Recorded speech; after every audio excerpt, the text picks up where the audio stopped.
Oke Bang, gimana nih Bang? Bang, Niki tidur.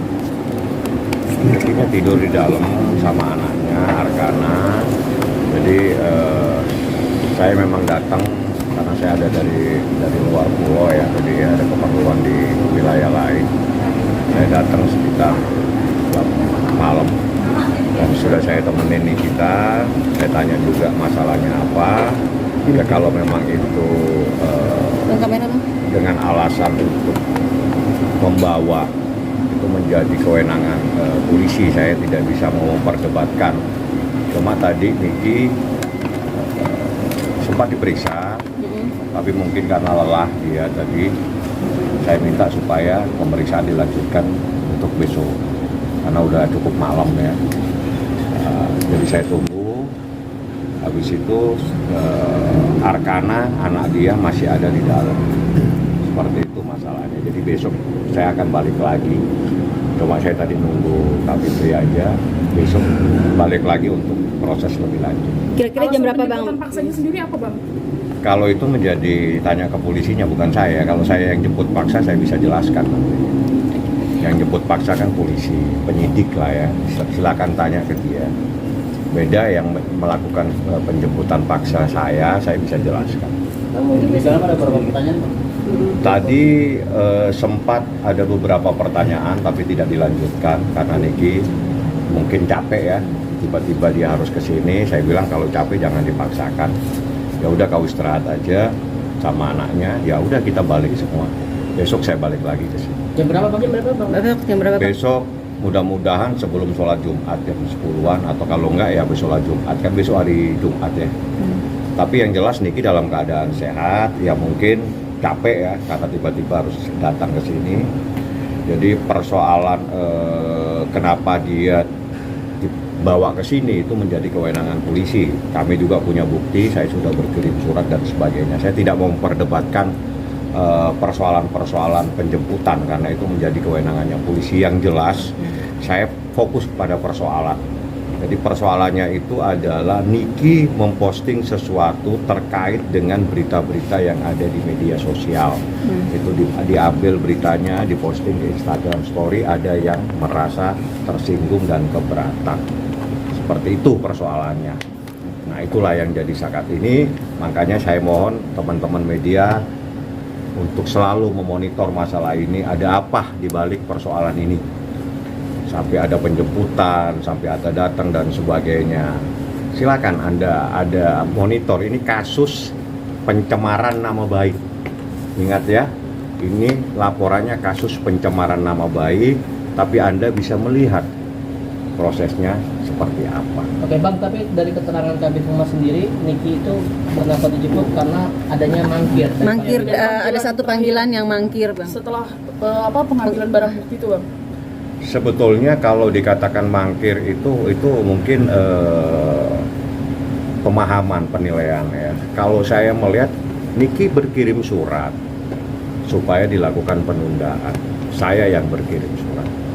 Bang, akan dilakukan upaya restoratif justice? Itu nanti itu urusannya kan sekarang baru muncul restoratif justice setelah Niki melakukan pengaduan ke Propam. Jadi itu urusan nanti. Jadi itu adalah bisa dilaksanakan kalau ada terjadi kesepakatan sebuah antara para pihak ya, antara terlapor maupun yang dilaporkan. Seperti itu. Nah, saya kembali ke persoalan bahwa ini ada postingan-postingan Niki di Instagram Story-nya yang dipersoalkan, dianggap itu sebagai bentuk pencemaran nama baik. Padahal Niki memposting berita-berita salah satunya berasal dari berita media sosial.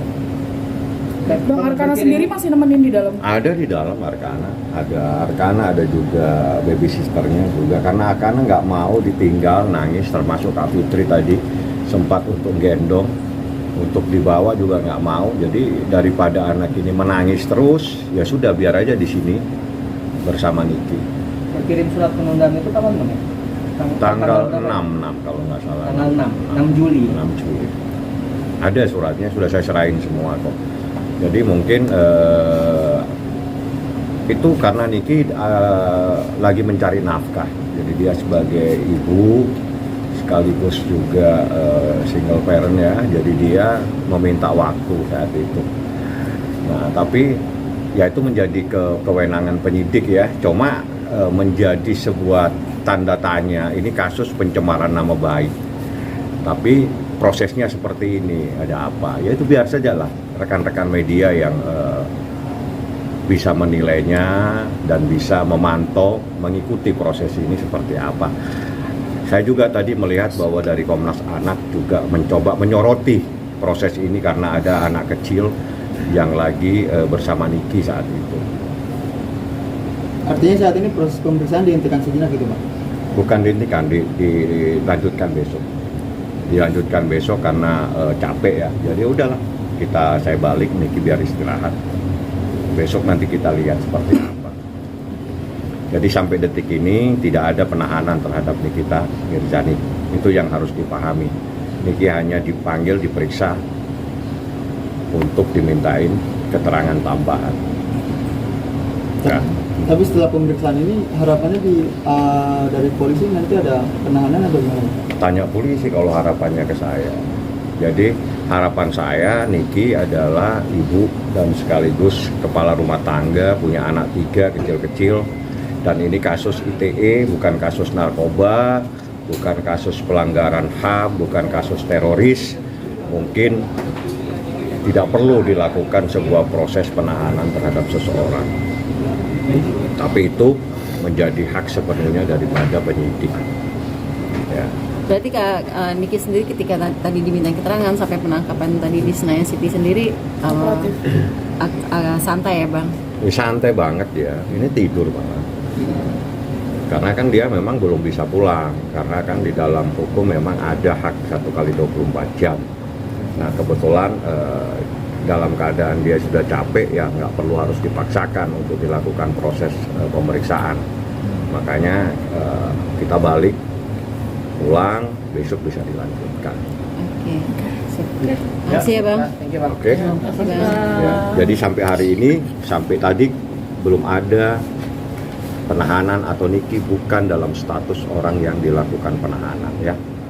Itu yang terpenting.